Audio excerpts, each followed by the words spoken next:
Good afternoon. It's Wednesday, the 28th of November 2018, just after 1 o'clock. Welcome to UK Column News. Your host today, Mike Robinson, myself, Brian Gerrish, and we're joined by David Ellis from Strategic Defence Initiatives. Ukraine, the coincidences keep building here. So we mentioned the fact that just at the end of last week, Britain, the Minister of War, Secretary of State for War, Gavin Williamson, was meeting up with his Ukrainian colleague, and of course they'd sent HMS Echo, or at least he had committed to sending HMS Echo to the Black Sea in 2019 to demonstrate the UK support for ensuring freedom of navigation. And then, as we reported on Monday, of course, this happened, the collision and the seizure of 3 ships. And just to put this in perspective, this, of course, is where we're talking about here, the straits into the Sea of Azov. Coincidentally, then the NATO Secretary General, Jens Stoltenberg, had a phone call with President Poroshenko on Monday, and that was followed up very quickly with a visit from the Prime Minister, or the Chairman of the Parliament of Ukraine, who visited NATO in Brussels on Tuesday. That was yesterday. So they met together. There was no media opportunity, so they released some video, as you can see on screen at the moment, but there was no media opportunity, no opportunity to discuss or to ask questions of the purpose of the meeting and so on. But we at least know that it did take place. So that goes on. In the meantime, the rhetoric continues to build. So here's Edward Lucas. Now, Edward Lucas, of course, he has been mentioned in the Integrity Initiative documents that were leaked last week as being a member of the UK cluster. Formerly wrote for the Economist, and currently has a column on the Times. And here he is writing on the Integrity Initiative website: West is once again failing tests set by Russian aggression. The right response, he said, to what Russia is doing in Ukraine would have combined kinetic, symbolic, and financial measures. A NATO naval flotilla in the Black Sea would pay a friendly visit to Mariupol. Bilateral military assistance to Ukraine would be stepped up. The EU would send its tongue-tied foreign policy chief, Federica Mogherini, to Kiev. Western countries would announce a temporary ban on official and business visas for Russians. Countries like Britain would announce forthcoming legislation to restrict the rights of anonymously owned shell companies to buy property or access the financial system. This would signal seriousness. So is he serious, Brian, do you think, in really fomenting war? Is that what he's up to here? Well, mentally dangerous man, in my opinion, as many of these people are, because they clearly, they're living in their own reality, and they think that they can simply go around now worldwide bullying other countries into adopting whatever they think the correct social, democratic or economic policy is. So I found it fascinating to go from no knowledge of Integrity Initiative to seeing what you reported on the news on Monday. I've followed some of it through myself. And now we're seeing journalist after journalist linked in with what is clearly a secretive policy-making organisation itself. So who are these people and who sets their policy? Very good question. And of course, some journalists denying involvement despite being on the list of names on the spreadsheets that were leaked. But Edward Lucas hasn't clearly not denied that by writing an article straight away for Integrity Initiative. And that's on the front page of their website if you want to go and have a look at that. In the meantime, the BBC had this: why Ukraine-Russia sea clash is fraught with risk. And they're quoting the head of Ukraine's Navy. This won't be another Crimea, he said, when he told me, that's the reporter, he told me when I spoke to him about the situation in the Sea of Azov 6 weeks ago. I'd just come back from a trip to Ukraine's industrial port of Mariupol and had spent the night aboard a Coast Guard vessel. In spite of Commander Ivor Vorochenko's bravado, it was clear even then that Russia held all the cards, outnumbered and outgunned on the water. There was very little Ukraine's threadbare navy could do if Russia wanted to take control of the Sea of Azov. So promoting the narrative that Russia is the aggressor here, and promoting the idea that perhaps Ukraine needs some external help, maybe from Britain, maybe from the EU, or maybe from NATO. But here was the thing that really struck you, Brian, which was towards the end of this article. It says, on Monday evening, 24 hours after he lost 3 of his boats and nearly 24 men, Commander Vorochenko dropped by the BBC office in Kiev for another chat, as you do. I think it should have little in there for another little chat, because this gives us a look into the fact that the BBC is there supposedly on the ground, supposedly reporting independently, but no, what they're doing is fully engaged with one side. So total bias for the BBC, fully engaged one side, no engagement with the Russians. And then the story is put out on BBC Media as if this is an unbiased report. But we're going to have more detail on what the BBC is up to in just a few moments. But what's Ukraine up to? Well, they have in fact admitted now that they have counterintelligence officers on board. They had counterintelligence officers on board these Navy boats that were captured by the Russians. Apparently this is normal practice in recent years. So the head of the SBU Security Service of Ukraine, according to this article in Union, confirmed the information about the SBU's military counterintelligence officers being on board the Navy boats attacked and seized by the Russian Coast Guards near the Kerch Strait on the 25th of November. Officers of the Ukrainian Special Service were carrying out tasks in the framework of counterintelligence support of the Ukrainian Navy unit as provided for by Article 12 of the Law of Ukraine. For more than 4 years, they say, of the Russian aggression, the Ukrainian military counterintelligence officers have been on board, have been on the forefront alongside their brothers in arms from the Ukrainian Armed Forces, the National Guard and the State Border Guard Service, and it will always be this way. So that maybe gives us an insight into where Ukraine sees itself at the moment. Indeed. Perhaps we should bring David Ellis in. David, what are your thoughts, to keep it simple? You're seeing, as we well know now, a massive machinery, lots of tentacles, lots of spin-off groups, heavily engaged in propaganda. And clearly that propaganda, wide open and blatant now, is pretext to war. And I can't say any more than that. It's just pretext to war. Well, I think David, you hit the nail on the spot. We haven't had any discussion before our news today, so let's just have a look at what we had ready to go and see how it fits in with your comments. So I will just say that my little research into Integrity Initiative led me to this organisation, the Centre for European Policy Analysis. So this is their Twitter page, and of course we've got a pinned tweet: how to respond to Moscow's Azov escalation. So this is straight in hammering at the Russians. I'm going to say those nasty Russians, because they're to blame for all the problems. We then get a little look into something else, because this is the Centre for European Policy Analysis, but they're crowing that they've had a nice little meeting which was hosted by the Lithuanian Defence Ministry. In fact, the embassy in the US hosted it, or it was jointly with, I think it is in the States. If you have a look at the flags in the background, they've got the US flag there alongside the European flag.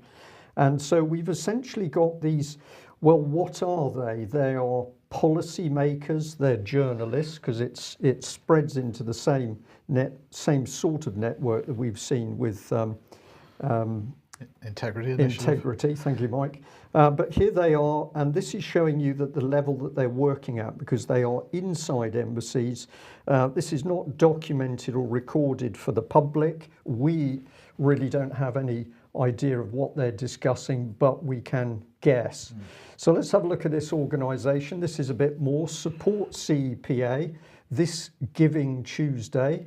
Give a gift that will support the next generation of Atlanticist leaders. Now I think we're getting a clue, because now we can see that we've got some form of elitist organisation in place. They're clearly making policy. It's to do with cross-Atlantic relations, and they need some money to give you the illusion that this is some sort of charitable organisation. But if we dig into it, then it starts to become clearer, because this is their advisory council. Mr. Brzezinski is dead, of course, and that's what the Star is about. But we've got Madeleine Albright, we've got Anne Applebaum, and on it goes. And when we get into this mixture of people, we've got exactly the mixture of policymakers and journalists. And of course, Edward Lucas works for this organisation. Good, Mike. It doesn't take much when you know what you're looking for. And where did this lead us? Well, it led on to this. This is Radio Free Europe, Radio Liberty. Some of the journalists and some of the senior people in these organisations are tied into this so-called Radio Free Europe. And I was very, very interested to see that this is what they were focusing on. NATO agrees to 430's plan to counter Russia. Now, David, I spoke to you earlier today and I asked you if you knew what the 430's plan was. You said you hadn't actually heard of it. So let's have a little look at what we gleaned from that article. So here it is. NATO defence ministers have agreed to moves to protect the alliance and its allies against increased threats from Russia, and to bolster combat readiness by easing the transport of troops across Europe in the event of a crisis. The measures agreed on 7th of June this year in Brussels would reinforce NATO's presence in a potential European crisis with the deployment of 30 troop battalions, 30 squadrons of aircraft, 30 warships within 30 days, the so-called 430's planned. And the bit underneath, which I found particularly interesting because I've mentioned this on UK Column News several times in the past, if there's to be war in Europe, you need to make sure that the supplies can come across the Atlantic from America, from all those massive industries in the USA. And here we've got NATO defence ministers also set staffing levels of more than 1,200 personnel for new commands covering the Atlantic Ocean, handling logistics during any conflict on mainland Europe. They'll be based in Norfolk, Virginia and Ulm, Germany. So this is showing that somewhere in these people's minds there was the thought that there could well be a major conflict in Europe, so major that we would need the full assistance of American military and their full logistics organisation. So we're into convoys here, Mike. We're into, this is Second World War scale stuff that they're planning for. And I'll just bring in this because, David, you flagged this one up, the Forces Network. We're now going in the other direction. Britain's not going to be participating in an EU army, says Defence Secretary. He said that NATO remained the cornerstone of the UK's defence strategy. And even though French President Emmanuel Macron called for the creation of a true European army, Williamson said, let's make it absolutely clear, Britain is not going to be participating in a European army. So this is what the Forces Network is pushing out to British troops. I'm going to call this propaganda. Let's just bring up on screen the reality, because the forces are already part of the EU armed forces. It couldn't be more blatant, David, what's going on here. And we've got constant denials by people like the Minister for War. Absolutely. Gavin there is trotting out the number 10 propaganda. And as you've rightly alluded to, there's a huge amount of effort being put into that. So, of course, as well, we know that the term EU army is completely disingenuous. This isn't what we're dealing with at all. So every time Gavin trots this mantra out of we're not joining an EU army, of course, well, we know damn well that what's really happening is unification, and we've already seen that. And Three Power out there in Sarajevo with those photographs are the proof. So he's talking utter nonsense. But he isn't being challenged effectively in Parliament. And this is the problem. So we sort of go back to the part where you were previously that links into this, and that's in terms of the propaganda and the bad policy and the policy making. There's no MPs involved in that, in those hidden groups. It's a closed door, closed shop network. And what we're seeing here across all of it is people have got to understand that the unification process of the military, so national militaries, that are currently one leg in, one leg out of either NATO or not, that doesn't make any difference because NATO within the Marshall Plan is part of the unification process of national militaries to then be unified under single point control from the EU. So NATO is part of the process and part of the, let's say, the problem of what we're in. So number 10 are continually trotting, as I said, continually trotting out this mantra. And as we've seen in the last couple of days, we're seeing MPs asking the wrong questions and getting the wrong answers because they're not framing the questions correctly in the correct terms. So, but this is obviously something we can do and all the viewers can do. They can put to their MPs in any way, shape or form they can. And I suggest that you go to Peter Bone's Twitter feed and correct him, interject as best as you can on this, because he asked questions last week subsequent to some interaction I think that we had with him. I think that's probably was part of it, and we can do the same now with Marcus Fish. But the overall thing here that we're seeing with NATO is that people have got to understand it cannot be used as a crutch. It's part of the unification process, and we have to differentiate Her Majesty's Armed Services, our military, and NATO and EU. That NATO EU are really just a seamless part of the unification process, and that's the way that we need to properly sort of frame this problem.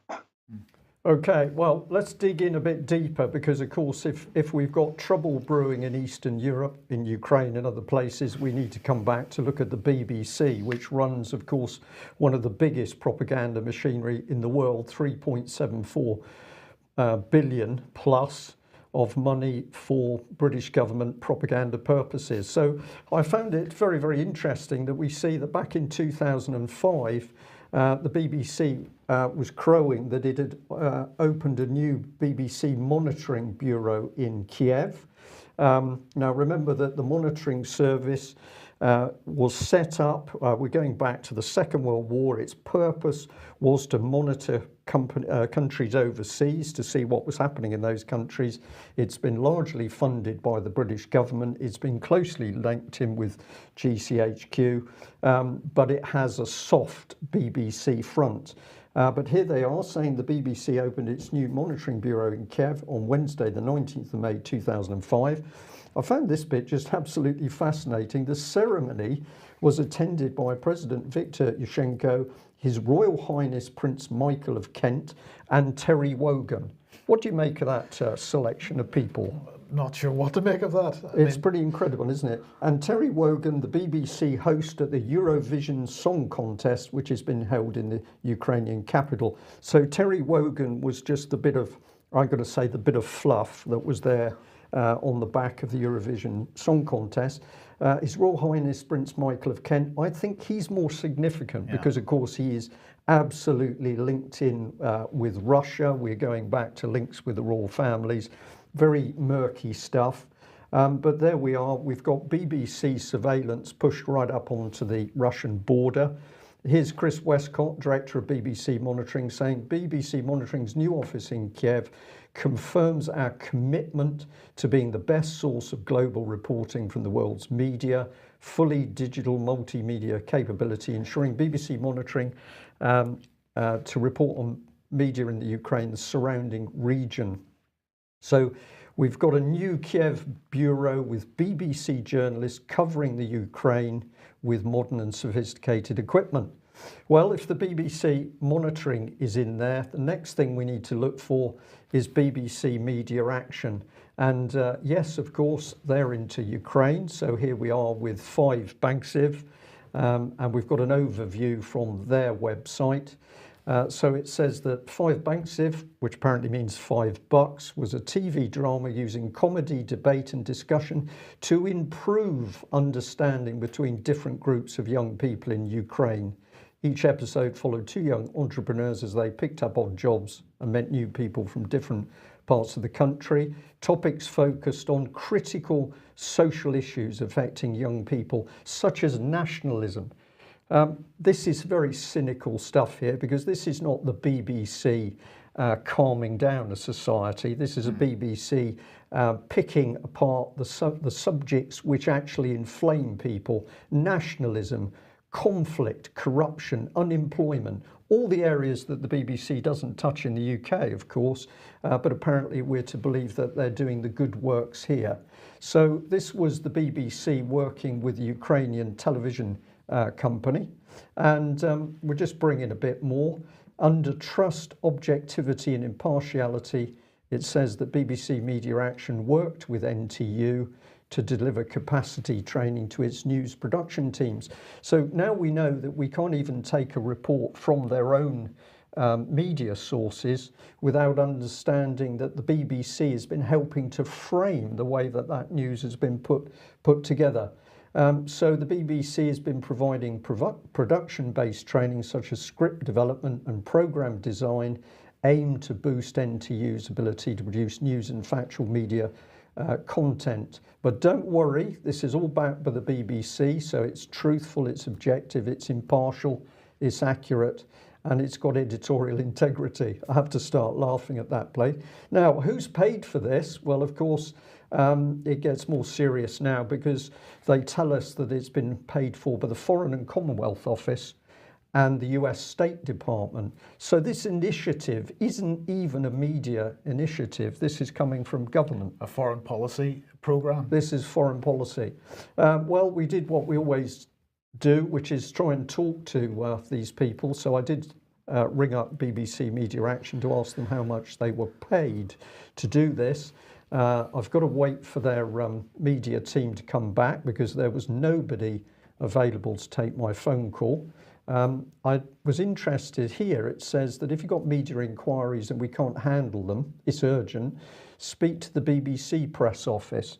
So this is a charity which simply sits and feeds off public money via the BBC itself. And where am I coming from? Well, of course, we know that Julia Harkin, who worked with BBC Media Action, boasted of their ability to get in Syria and help essentially inflame the unrest by working with people. David, it's in your face that the BBC is not a media organisation. It is, as you are describing, a propaganda machine of vast proportions. This looks very, very dangerous, that you've got a very volatile situation, and now you've got BBC working on the ground to train young Ukrainians and young journalists. Oh, completely. I mean, you can see the whole mechanism there of disruption and, creation of sort of issues and problems that weren't there to start with, just to facilitate somebody else's agenda. Really, I mean, it's time, if we're going to have, a British Broadcasting Corporation, it just needs to be doing that. It doesn't want to be some propaganda machine, which is currently what it is. So, we've got two choices: either the MPs get to grips with it, sort it out, straighten it out, or it's binned. It's pretty straightforward, and that's down to us, really, to turn off, don't watch it, get away from it. If we had 20 million people watching the UKC, we wouldn't have this problem. So. I've got to agree with that.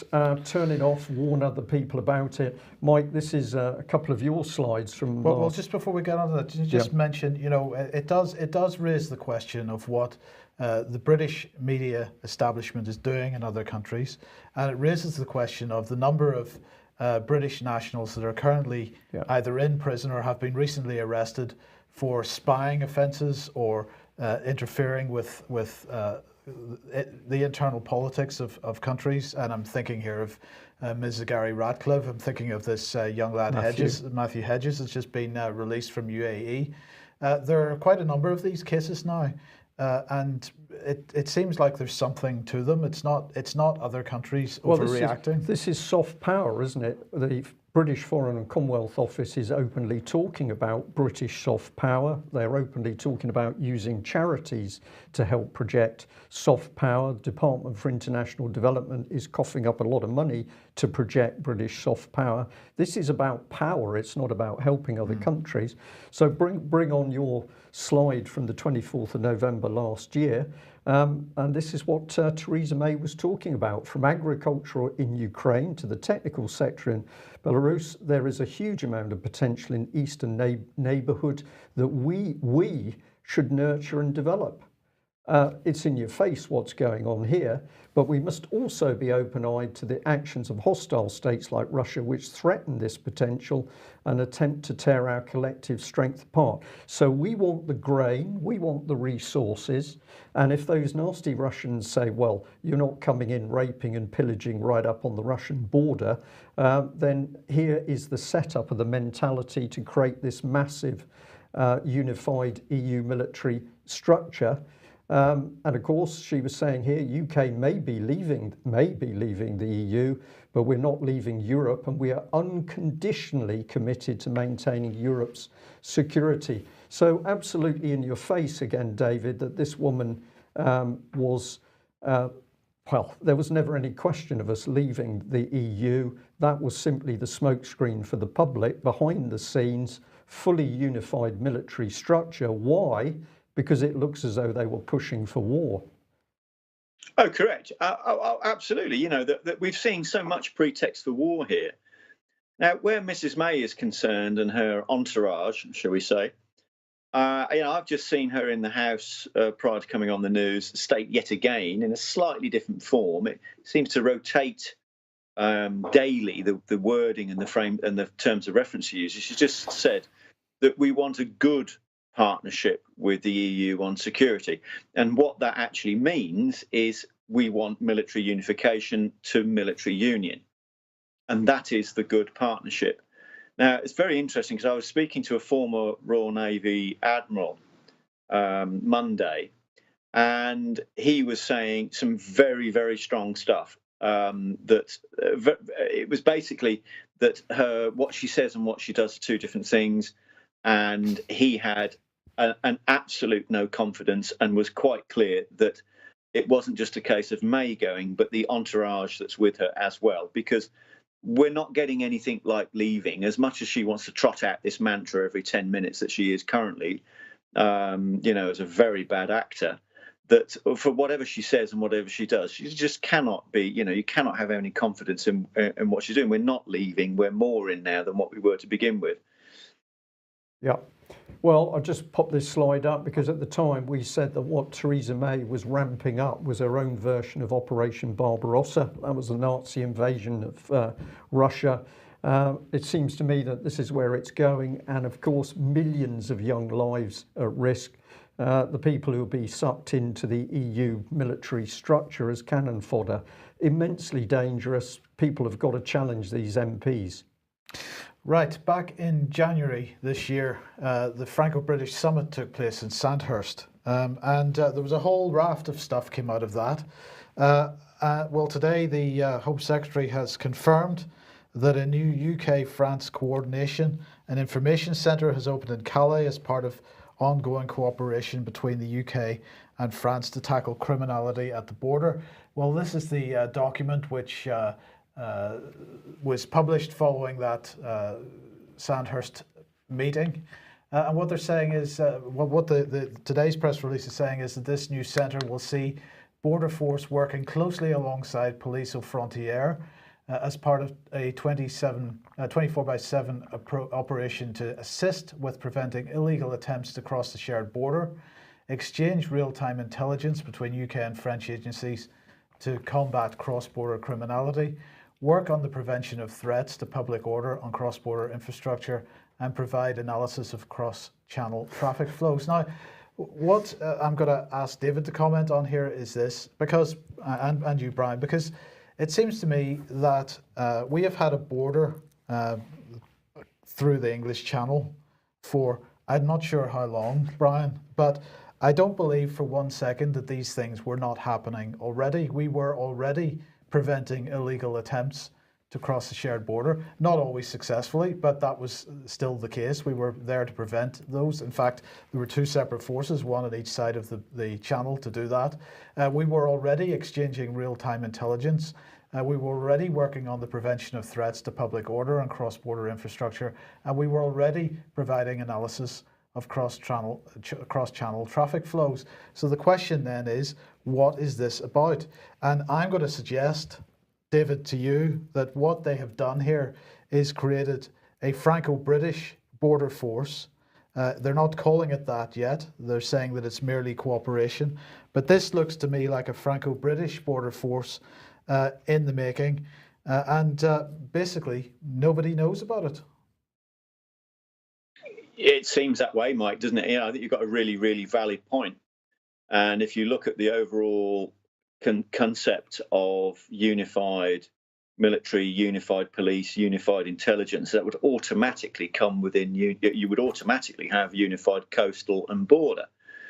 So the whole thing is sort of hand in glove. And of course, they can't come out and say that we would have unified border arrangements with the EU, so they're doing it through France. So it's a bit of it's a complete spoof, isn't it? Basically, it's a load of lies and it's a load of tosh. It's just blatantly apparent. But David, sorry to cut across you there, but it's not nonsense. A lot of people will say this is just nonsense, but of course it's not nonsense, because this is actually being formed, and I think it's highly significant it's come out of Sandhurst, because of course we know that there's now a hotbed of Franco-British cooperation being conducted at Sandhurst. So behind closed doors, because it's in a military base, it's away from the general public, but we're seeing all the same people. We're seeing leadership organisations in there. The Franco-British Council is sniffing around, but this is to do with the linking together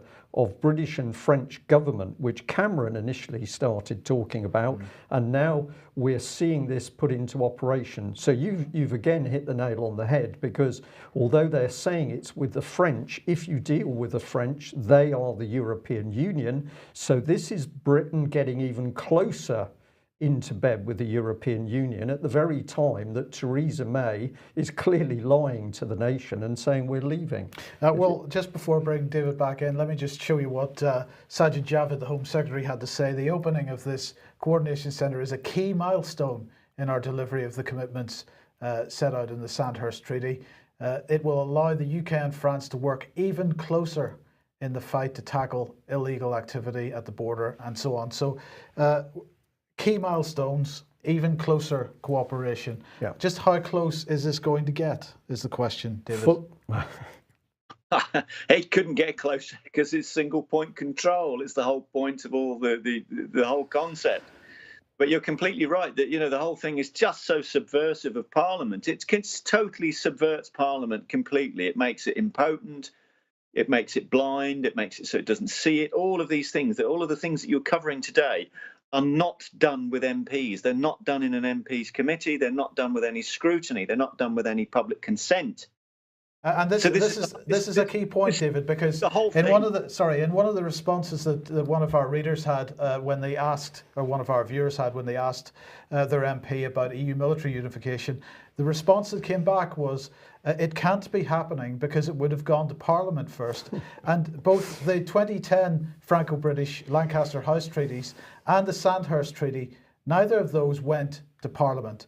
And this is the key point, isn't it? It's totally the key point. It's the MPs are blind.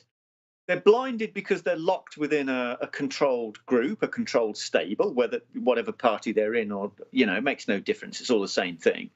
They completely subverted the whole point of the job, because all this is done in secret. It's not done in public. It's not done in Parliament, because when you then present them with the facts and the evidence, and I can completely concur with your viewer who went to their MP on this, because this is the consistent reaction that we get.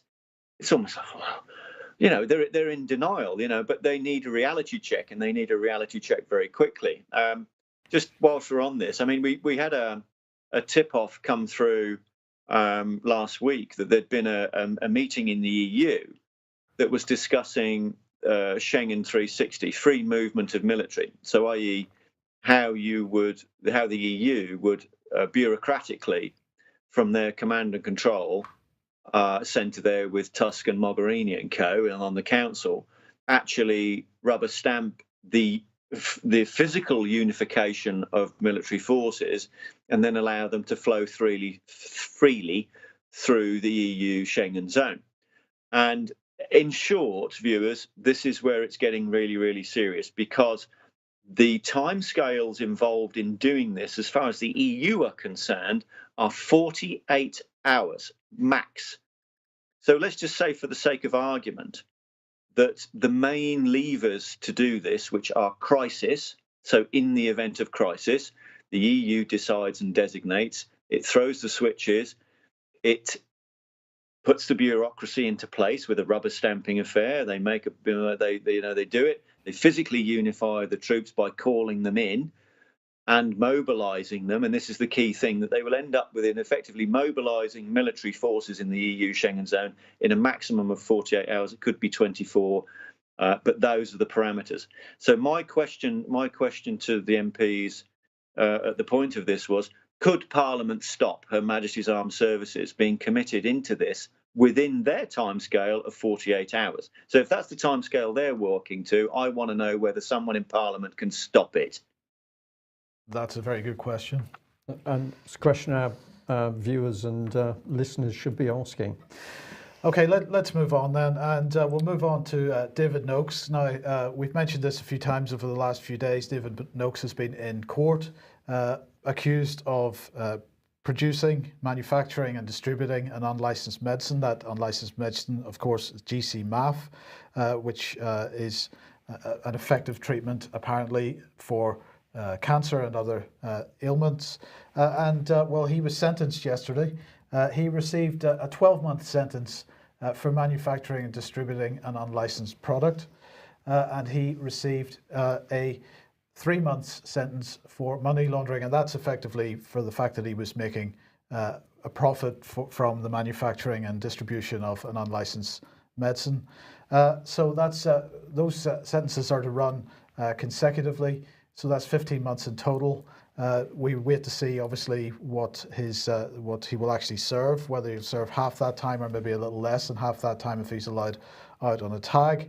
Now, this sentence, from my understanding, speaking to Ian Crane this morning, is pretty devastating for the MHRA and for the Crown Prosecution Service, because they were aiming to get an 8-year sentence for this alleged offence, for this offence. So what did the judge have to say? Well, he made it quite clear that GC-MAF was not on trial. And he said, I believe the medicine GC-MAF is and will be beneficial to people who need this treatment. So that was quite a statement from the judge. It's pretty clear that he had to give a custodial sentence, because at the end of the day, as the judge said himself, it was a court of law and he could not, at the end of the day, David Noakes had pled guilty to breaking the law, and so he had to give a custodial sentence, but certainly not anything like the sentence that the CPS and the MHRA were attempting to get. Now, the British government today pushed this out. Notorious Noakes, £10 million Guernsey GC-MAF crook imprisoned.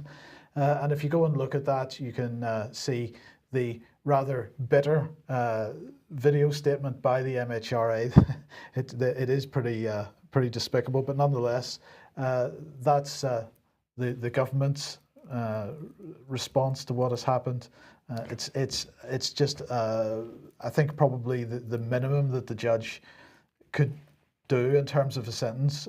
Yeah, I've got to say I am feeling very pleased about this. Of course, it would have been better if he'd not got any prison time at all. But I actually said to David Noakes a few days ago that I thought he would get a lenient sentence. And I said that to him because I believe that the government is extremely frightened now at the speed at which people are waking up to the scam of the so-called cancer industry. And many of the charities are involved in this. So they didn't want to make a martyr out of him. They didn't want to bang him up for 8 years. What they wanted was to frighten him enough to shut him up, but then he's out and he doesn't want to play anymore. But we've also got to remember that the French have also lined up charges against David.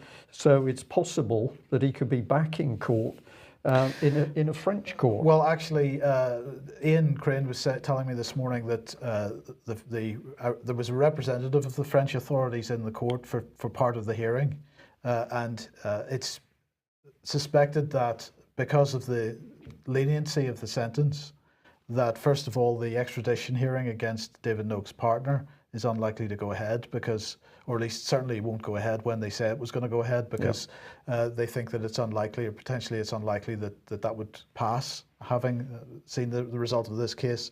And so any future proceedings, I think, are a bit up in the air because of what's happened here. Yeah. And so we'll see what happens. But anyway, just a quick reminder of AV 9.1, Democracy in Chains, taking place at the Crowne Plaza Hotel in London on this coming Sunday. Tickets available at alternativeview.co.uk. Dr. Graham Downing, Patrick Henningsen, Brian, Alex Thompson and Ian R. Crane will be speaking.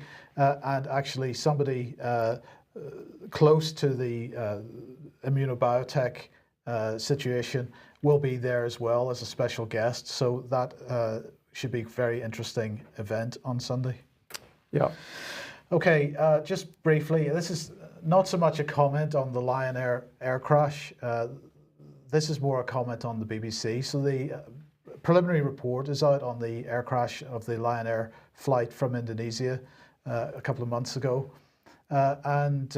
Well, what did the BBC have to say? They said, well, you know, this aircraft, the initial report suggested this aircraft was unairworthy, and indeed it was, because it had experienced a problem with its speed sensors in the previous few flights, and really the initial report is suggesting that the aircraft should not have flown because it hadn't been repaired properly. That is the case, but what the BBC then went on to report, they said it is unclear why the pilots did not employ procedures to disable the automated system. Now, the automated system that they're talking about is the anti-stall system, and that's supposed to lower the nose if the aircraft ends up with an angle of attack which is approaching the stall. And of course, that's related to the speed that the aircraft is flying. So if the speed sensors aren't working properly, then the aircraft can assume, or the systems can assume, that the aircraft is approaching a stall and push the nose down. The key point here is that it is not unclear why the pilots did not employ procedures to disable the automated system, because on this variant of the Boeing 737, the pilots didn't know that this particular automated system existed. They did not know because Boeing didn't tell them.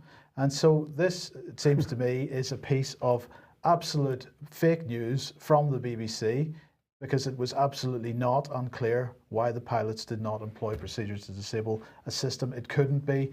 They didn't know the system was there. Fake news possibly to help defend Boeing, Absolutely. Which wouldn't be unusual, Mike, would Absolutely. it?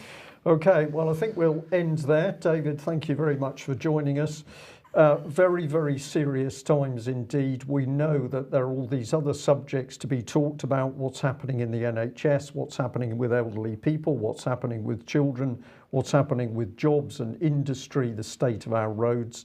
But as you can see at the moment, Theresa May's Conservative government is not only lying about Brexit, but it's ramping up for some form of major conflict in Eastern Europe. All the pieces are there. Will this happen? Well, it really depends to the wider UK public. If enough people stand up and expose this, it can be stopped. We've seen this with Syria, for example, but it's not enough just to be taking in UK column news. We are giving you the information and the evidence, and we're going to say to our viewers and listeners, it's up to you to get out there and take these people on in an appropriate way. We'll end on a positive note. Thank you very much to those of you who've made donations. We received 2 cards this morning with donations for the UK column, and big thank yous for what we're doing. Thank you very much, because that's a big boost for us. We'll be back at the same time on Friday. Bye-bye.